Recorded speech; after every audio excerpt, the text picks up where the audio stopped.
We hear lots of things about blockchain today. I think the majority of us here must have heard something about it. And to be honest, like, blockchain is everywhere. If you go online to check the news or try to find articles to read, like, most likely you're going to find something about blockchain. Everybody's talking about it. But first, we don't actually understand what blockchain is because of its complexity.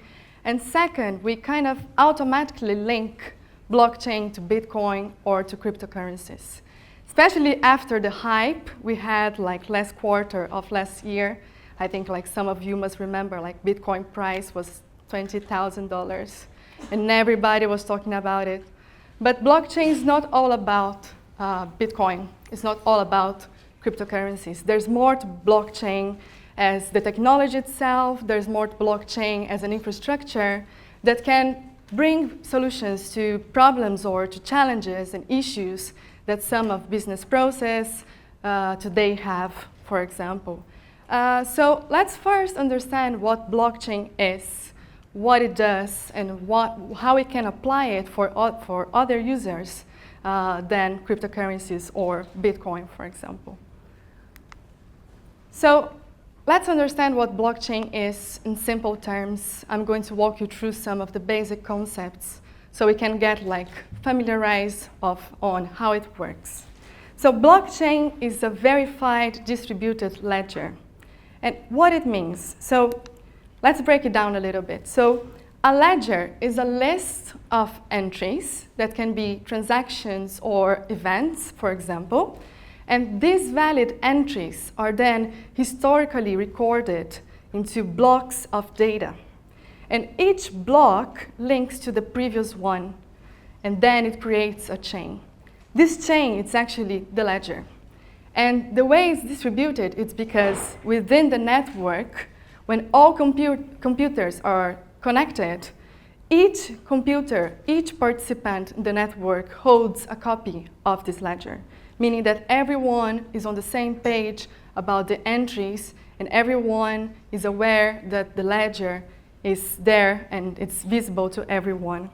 And why is it verified? So it's verified because the valid transactions or events, entries, they are once recorded, and everyone, in simple terms, everyone on the network agrees on the authenticity of the ledger. So in basic terms, that's how it works. And some of the key benefits you can have by the blockchain use or the blockchain technology is, first, authenticity. So what it means. So because everyone has agreed on the authenticity of the ledger, you can be sure that the valid entries are actually true, and everyone has, via consensus, agreed on the ledger. And then you have traceability, meaning that because the entries are historically recorded, at any point in time you can go back and track information or understand what happened in terms of transactions and entries. And then, important as well, you have transparency, because everyone holds a copy of the ledger. So everyone is on the same page about what has happened, and that's very important for many business processes. And we're going to talk about this in a moment. So these are chickens, and although I'd love to tell the joke, why did the chicken cross the world? This is not why these chickens are here. So these chickens are here to actually illustrate a case that could have been prevented by the use of blockchain or with a blockchain-based solution, for example. So let's briefly talk about this case and understand like what it is and how blockchain could come to present a solution to it.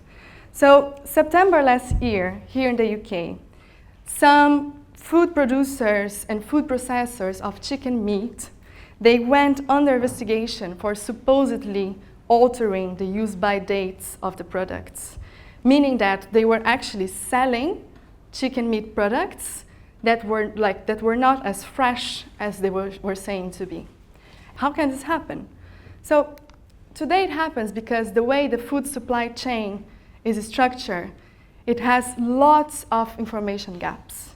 So today, each party in the supply chain holds its own centralized, isolated database of information. And it leads to a lack of communication between all the participants in the supply chain, but also leads to possible fraud or gaps, breaches to fraud.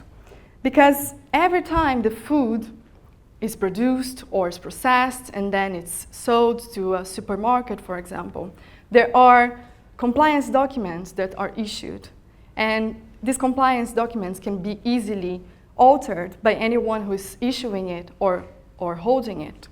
So that's why it was happening, because some of the food processors were actually printing new labels for the products they didn't sell on time. So they were printing new labels and passing these products, and nobody else had visibility over it. So it can easily compromise the product and can easily impact the end consumer like us. But let's think on how blockchain could then present a solution to it. So blockchain in this case would come to unify the information about this product, for example, and would act as a historical ledger record of all information regarding this product. So relevant information such as date and location of production, even the use by date, which for end consumers like us is very important. So blockchain would then record this information, would distribute this information to all the participants in the food supply chain, and everyone would have visibility over it. If you implement a blockchain-based solution on this use case, you can benefit from the key characteristics of blockchain that we talked about, so authenticity, traceability, and transparency. And for the art lovers here in the room, you most likely recognize this art. So this is a piece from Jackson Pollock, and it was among one of the art pieces that was involved in a very famous case that happened back in New York City about 5 or 6 years ago. So let's talk about it a little bit as well and understand how blockchain could actually be a solution to this case as well. So the case is the following. So a very renowned art gallery went and suffered many suits because they were selling art saying that it was original, but in fact the art was fake. And why was it happening? So it was happening because they were supposedly buying art from a local dealer, and the local dealer was actually the one who was buying fake art from a local artist. But in the end, everyone went to court, and how do you know who's telling the truth? Is it the art gallery? Is it the art dealer? In a conflict resolution like this, how do you know who's telling the truth? Or how do you prevent fraud like this from happening in the first place? So the way the industry, the art ownership industry works today, and the main challenges that we have today is because everything is paper-based, but not only. So let's explain a little bit. Every time an art is created, there is a paper certificate that is issued to say when it was created, who is the artist. And then every time this art changes ownership, another paper certificate is issued. And let's think what happens if a certificate gets lost or is altered or modified? How can you keep track of all the certificates? How can you ensure that all the certificates are actually true and legit? So with blockchain, so if we think of bringing blockchain to the table to present a solution to this case, blockchain would then provide a certified chain of title for each piece of art, meaning that everyone would be on the same page about when this art was created or who it was sold to, for example, and then it would retain this information and would distribute to everyone that was entitled to see this information. So blockchain here would come, and in the previous example as well, to act as a single source of truth. And in fact, in essence, that's what blockchain is. So blockchain is here to create this immutable record and to distribute it so everyone can be on the same page, everyone can be sure that the information there is legit and it's true. And most interesting, I think we're starting to see and we are starting to get into this trend, and many organizations are looking into it as well, is how blockchain can power disintermediation. And what exactly it means. So it means that in the next years, we're going to have, with the blockchain implementation, less need for middlemen or for intermediaries in some industries, in some business cases, for example. So let's understand like how it would be possible. So this is one example. You are seeing Syrian refugees assisted by the United Nations World Food Program. And that's a very interesting use case for blockchain.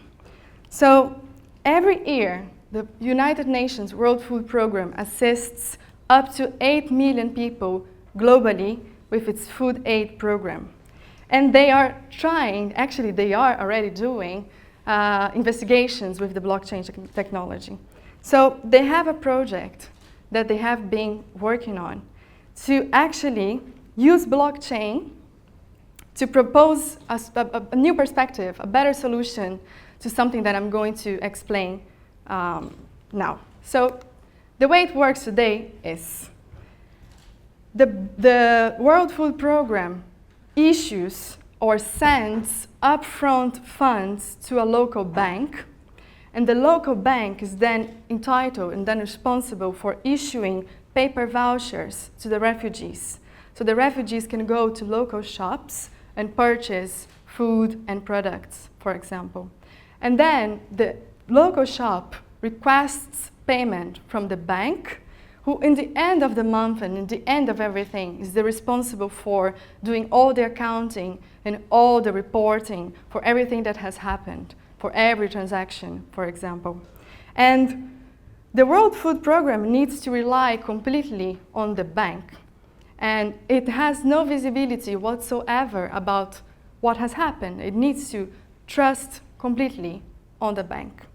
And interesting is because in a case, again, of a conflict resolution, the World Food Program, because it has no visibility whatsoever, gets in a really difficult position, right?